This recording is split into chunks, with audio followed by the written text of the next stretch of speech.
Matthieu, chapitre 2. Jésus naquit à Bethléem en Judée, à l'époque du roi Hérode. Or, des mages venus d'Orient arrivèrent à Jérusalem et dirent: Où est le roi des Juifs qui vient de naître? En effet, nous avons vu son étoile en Orient et nous sommes venus pour l'adorer. Quand le roi Hérode apprit cela, il fut troublé et tout Jérusalem avec lui. Il rassembla tous les chefs des prêtres et spécialistes de la loi que comptait le peuple et leur demanda où le Messie devait naître. Ils lui dirent: À Bethléem en Judée, car voici ce qui a été écrit par le prophète. Et toi, Bethléem, terre de Juda, tu n'es certes pas la plus petite parmi les principales villes de Juda, car de toi sortira un chef qui prendra soin d'Israël, mon peuple. Alors Hérode fit appeler en secret les mages.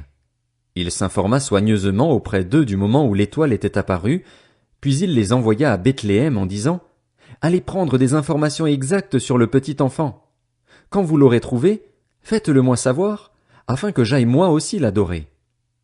Après avoir entendu le roi, ils partirent. L'étoile qu'ils avaient vue en Orient allait devant eux jusqu'au moment où, arrivée au-dessus de l'endroit où était le petit enfant, elle s'arrêta. Quand ils aperçurent l'étoile, ils furent remplis d'une très grande joie. Ils entrèrent dans la maison, virent le petit enfant avec Marie, sa mère, se prosternèrent et l'adorèrent. Ensuite, ils ouvrirent leur trésor et lui offrirent en cadeau de l'or, de l'encens et de la myrrhe. Puis, avertis dans un rêve de ne pas retourner vers Hérode, ils regagnèrent leur pays par un autre chemin. Lorsqu'ils furent partis, un ange du Seigneur apparut dans un rêve à Joseph et dit: Lève-toi, prends le petit enfant et sa mère, fuis en Égypte et restes-y jusqu'à ce que je te parle, car Hérode va rechercher le petit enfant pour le faire mourir. Joseph se leva, prit de nuit le petit enfant et sa mère et se retira en Égypte. Il y resta jusqu'à la mort d'Hérode, afin que s'accomplisse ce que le Seigneur avait annoncé par le prophète: J'ai appelé mon fils à sortir d'Égypte. Quand Hérode vit que les mages l'avaient trompé, il se mit dans une grande colère, et il envoya tuer tous les enfants de 2 ans et au-dessous qui étaient à Bethléem et dans tout son territoire, selon la date qu'il s'était fait préciser par les mages. Alors s'accomplit ce que le prophète Jérémie avait annoncé.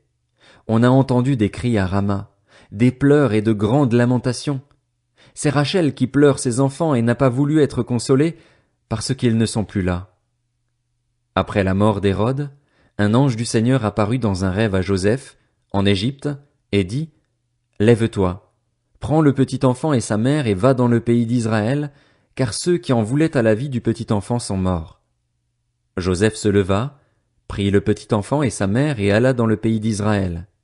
Cependant, quand il apprit qu'Archélaüs régnait sur la Judée à la place de son père Hérode, il eut peur de s'y rendre. Averti dans un rêve, il se retira dans le territoire de la Galilée et vint habiter dans une ville appelée Nazareth, afin que s'accomplisse ce que les prophètes avaient annoncé: il sera appelé Nazaréen.